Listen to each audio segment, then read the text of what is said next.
and try and intrude his life by presenting by matching the advertisers to this person's habits and selling this information. But what I'm trying to say here, okay, BT is known to be not a very private company. It's kind of like a private company, but it's also like a franchise, and it's got a privileged position, and it has to be very nice to the other internet service providers.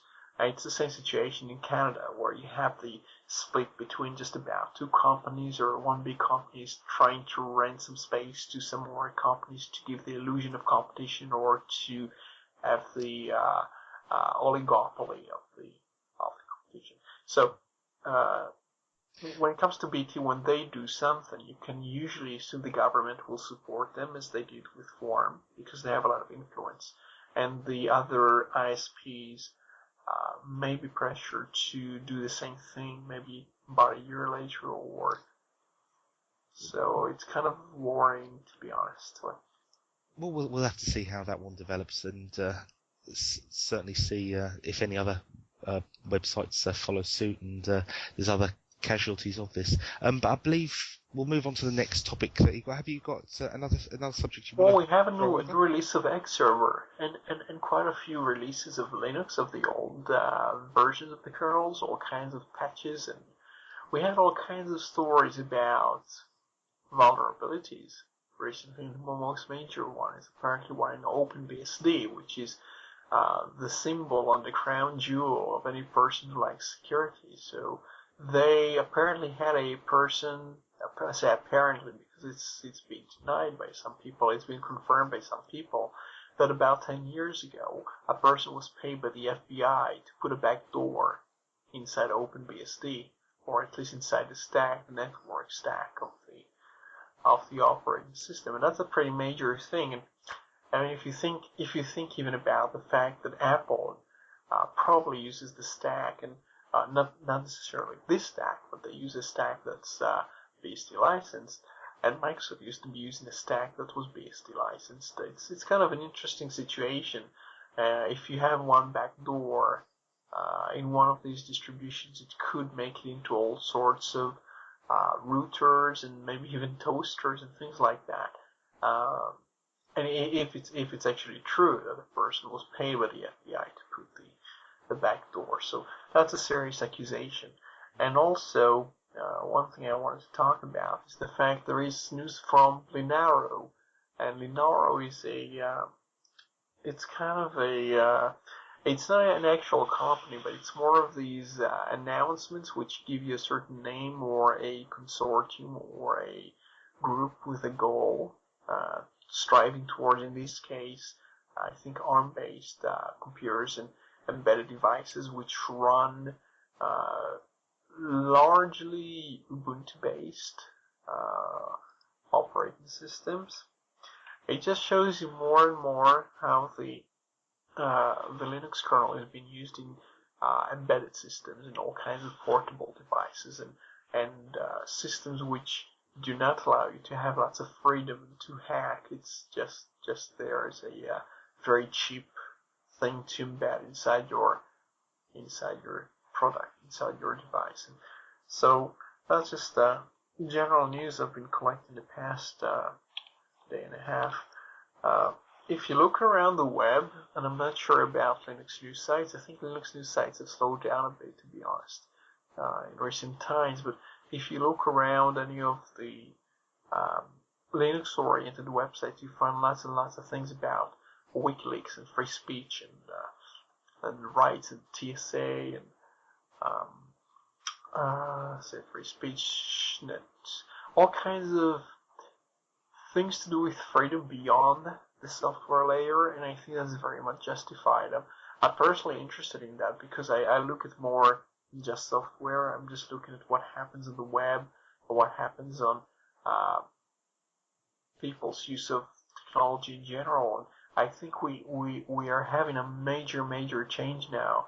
I mean, everybody's just trying to grab some land off the computers off the computer users. You have the seizures of domains. You have people being inspected at the airport and digital devices being scanned, and all kinds of terrible things, and it all happens very, very fast. I think there is a serious closing down of the of the habits we have. Well, I'll just throw in very quickly. I mean, as I've seen as well, we're approaching the festive period for some people, and I think the news is genuinely slowing down a little bit. I've been looking at, when time's permitted over the last few days, a very nice little Linux game. Well, it's not a little game. It's a very nice fighting game for Linux. And if there was ever anybody who said that Linux wasn't good for mainstream, the games that are popular in mainstream, they should take a look at Tory Bash, which I'll be doing a review very, very shortly. But basically, it's like a ragdoll physics beat 'em up, which is, I think, very, very impressive, sort of a virtual fighter type thing. I'm going to be doing a cover of that very, very soon on TechBytes when I finish having a look at it, time permitting. So that's going to be coming up. I said to you, Roy, on IRC, I believe, I think for Sunday, if we can, the best of 2010, our packages of choice, our distros of choice, our favourite moments. I think it's getting to the point now in the year where I don't think much groundbreaking in the realms of free and open source software will probably happen in the days leading up to Christmas. So it'd be nice if we could get a list of things that have stuck out in 2010 for us. So hopefully we'll be covering that on the Sunday. Is there any other topics you want to cover, Roy, before we close up today's show?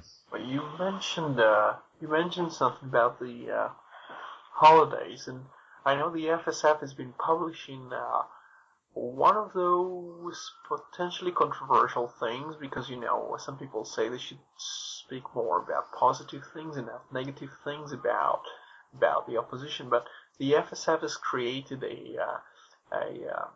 a sort of a template, I think, or a sort of a list of things that you may want to require people to buy for Christmas, and they don't actually say what you do want. They basically say what you don't want, and that's the defective by design campaign that they run. So all these things which are making use of DRM are supposed to be disallowed, and you're supposed to inform your family and friends that you don't really want any of these things. So it's kind of a cute thing when you come to think of it, but I think if you're looking for something that's based on Linux and something that's electronic, it's getting quite hard to avoid the DRM now. So it just shows you that. I think that's a topic that I know Gordon would like to look at a bit further. He recently did a show on Hacker Public Radio covering copyright issues, and I think from my discussions with him before, he certainly wants to touch on the DRM issue for a discussion. So I think that'll be a very nice one to bring up, hopefully when we're all back together again this Sunday, and cover that. Is there... Before we close up, Roy, is there anything else in the news that sticks out that needs to be covered before our Sunday show? Anything you can see that you want to look at? I've covered my. I can ask you on the show actually right now if you're interested in doing a show about WikiLeaks from the point of view of technology, what it actually means to us. I don't think we've done any show that's dedicated properly to the subject, but we could actually do a special show about that if you're interested. Yeah, I mean, I always get a bit worried talking about WikiLeaks too much because it's covered so much on so many sites, so many news outlets, some more reliable than others, and it's a subject that I fear, in my experience anyway, I'm not going to be able to cover even a quarter of as in depth as some of the other respectable sites that we all read every day, which would be my concern. I would prefer to take a more sort of general look at it after the events, when we can talk about things that have maybe already happened and already looked at, and maybe look at them in more of a summary type way. But certainly, I think that'd be a nice idea for a show. But again, we're sort of more driven by what people want to hear. I know that you've taken on board a lot of comments, and I've been reading some of the comments from the show and what people want. So it's more fitting the show around the people to listen, because without the people downloading and listening to us, it's pretty pointless sitting talking. Yes, I agree with you entirely on the fact that one of the reasons I don't really want to have the show focus too much on WikiLeaks is because everyone's talking about that, And it's not that we shouldn't talk about that. It's not important, but I think a lot of people tend to neglect all this other news that we talk about, things like Chrome OS and things like the market share of GNU/Linux. A lot of people who